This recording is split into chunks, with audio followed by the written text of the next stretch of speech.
The galactic community had long watched humanity with a mix of amusement and disdain. They called us primitive, barely more than a nuisance in the vastness of space.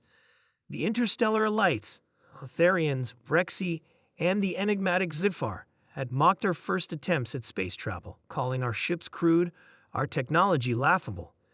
In their eyes, humans were still playing at being a part of the cosmos, like children pretending to be kings. It had been over 3 centuries since humanity first broke free from Earth's atmosphere. We had taken small steps, sending the first probes to Mars and beyond, but the rest of the galaxy had been light years ahead.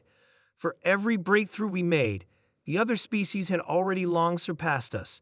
They saw our struggles with their advanced AI, our poorly engineered ships, and our rudimentary weapons with disdain.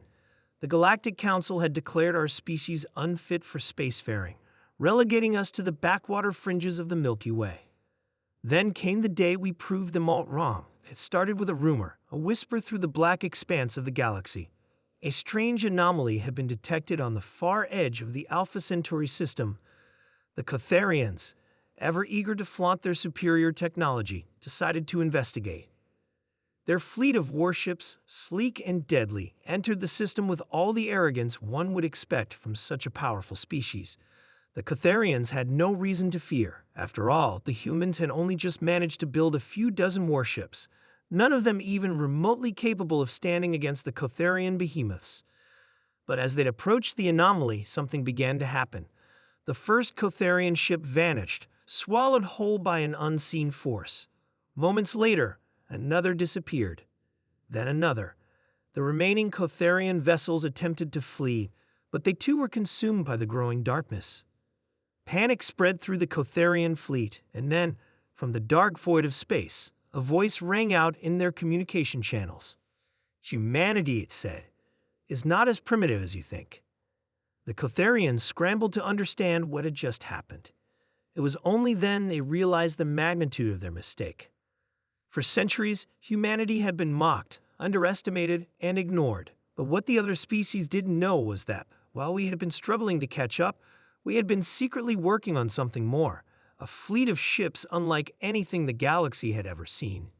It wasn't just a fleet of warships, it was a hidden armada created from a combination of human ingenuity, borrowed technology from long-dead alien civilizations, and a fierce desire to survive. These ships were sleek, deadly, and most importantly, unstoppable. Each one of our vessels was equipped with a technology so advanced that no one had thought it possible, an energy shield capable of absorbing any form of attack, and weaponry that could disintegrate entire fleets in a matter of seconds.